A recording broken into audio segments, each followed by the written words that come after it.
Coucou, c'est Logan et on se retrouve sur un nouveau Zap on Fire générique et let's go. On va commencer, on va parler de la NBA, grosse force à Washington. Ils étaient sur 5 victoires d'affilée. Ils ont gagné les Lakers en fin de match, c'était incroyable. Mais malheureusement, quand c'est pas les Lakers, c'est les Clippers et ils ont perdu contre eux 116-135. Malheureusement, malgré les 20 points, les 9 rebonds, les 10 assists et les 50% au shoot de M. Russell Westbrook, plus les 28 points de Bill, ça n'a pas suffi face aux 30 points de PJ et les 32 points de Kawhi. Mais tout ce que j'ai à dire, c'est grosse force à Washington parce que je trouve qu'ils ont repris de la pêche et je pense qu'ils commencent à mieux jouer ensemble, à mieux se comprendre. Et j'espère vraiment qu'ils vont faire du sale malgré ce début très catastrophique, on va pas se mentir. Un Westbrook qui comprenait pas encore, je pense, ce système des Wizards, un Bill un peu dépité. J'espère qu'ils vont se reprendre, mais en tout cas, ils font du sale et grosse force à eux, vraiment que du love. Je parle souvent des équipes en NBA, tout ça, mais on parle peu des arbitres. Parce qu'en ce moment, il y a une grosse polémique avec eux. Les fautes techniques sifflées, les gens disent qu'ils abusent.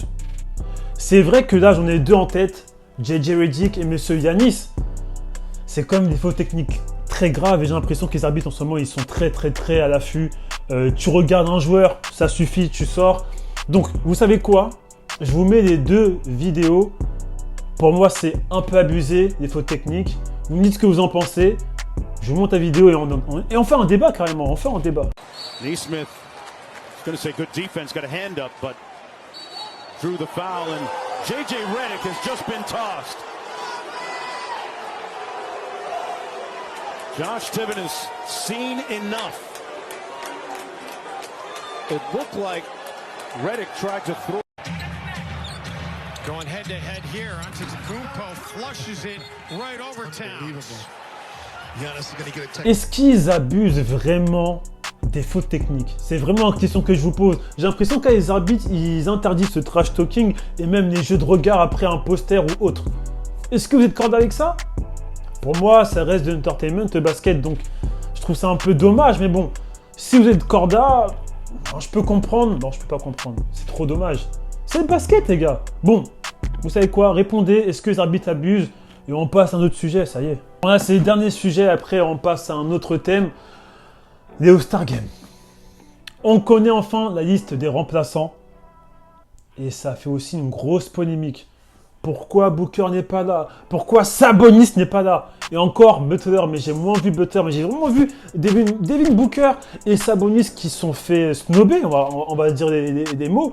Pour moi, ils se sont fait snobber. Et peut-être qu'ils méritaient plus leur place que d'autres personnes qui sont dans les All-Star Games. Bon, après Booker, il a de la chance, touche du bois. Voilà, malheureusement, Eddie est blessé. Bon rétablissement. Il a pris sa place. Mais bon, Sabonis n'est toujours pas là, donc ça pique un peu. Donc voilà, LeBron a dit que Booker est le joueur le plus sous-coté de la ligue. Est-ce que vous êtes corda et est-ce que vous validez les All-Star Games, enfin l'effectif des remplaçants? Répondez-moi aussi en commentaire. Et là, on passe à notre sujet. On est en Europe, on est français, on va parler de la France, bien évidemment. On connaît enfin toutes les équipes qualifiées pour l'Eurobasket. Bien évidemment, la France en fait partie. Pour rappel, ça se passe du 1er au 18 septembre 2022. Et moi, je vais vous poser une question très simple. À part les Français, quelle équipe vous allez suivre? Et pour vous, qui va être finaliste? Qui va gagner cette Coupe d'Europe? Bon, on va pas se mentir, les Français sont très chauds, donc je me fais pas de soucis. Mais il y a quand même des gens qui sont durs et qui vont être durs à battre. Vous savez quoi? Répondez-moi aussi en commentaire. Je sais qu'il y a plein de réponses que vous devez me répondre en commentaire, mais répondez parce qu'on est Français. Et il faut soutenir la France. D'ailleurs, grosse force encore à Rudy Gobert qui a été qualifié pour les All-Star Games. Parce qu'on n'en parle pas assez, mais c'est quand même incroyable. L'un des meilleurs défenseurs de la NBA. Pour moi, c'est logique qu'il soit qualifié. En tout cas, grosse force à Rudy Gobert, grosse force à nos Français. Et on passe au dernier thème, ou l'avant-dernier, je sais plus. Bon, bah c'est le dernier thème, la Hoops Nation. L'action du jour, je sais que vous kiffez quand je fais ça. Les actions du jour, j'en ai deux en tête. Bien sûr, le poster incroyable. Pour moi, c'est le dunk de l'année pour l'instant de Anthony Edwards. Je sais pas quoi dire, c'est inimaginable. C'est ouf, c'est spectaculaire, c'est jaodonesque, c'est beau. Donc, on vous met l'action. Ooh, they were lucky that wasn't turned over. Anthony Edwards, that time he does finish with the exclamation point. Watanabe got his feelings hurt on this one.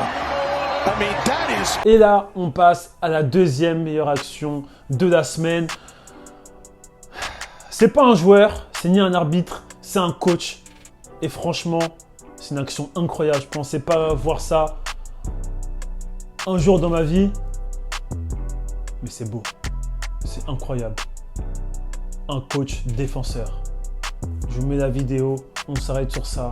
C'était Zap on Fire, c'était Logan. J'espère que vous avez kiffé ce zap. Et j'espère que vous avez kiffé la vidéo du coach. Je vous mets la vidéo. Meilleure action de la semaine. Bisous équipe. On est ensemble. Much of a finger roll. Good. And I tell you, great job of rebounding that time by Mr. Caver. Caver. Yeah. And now we got a rebound that time by Mr. Caver. Caver. Yeah.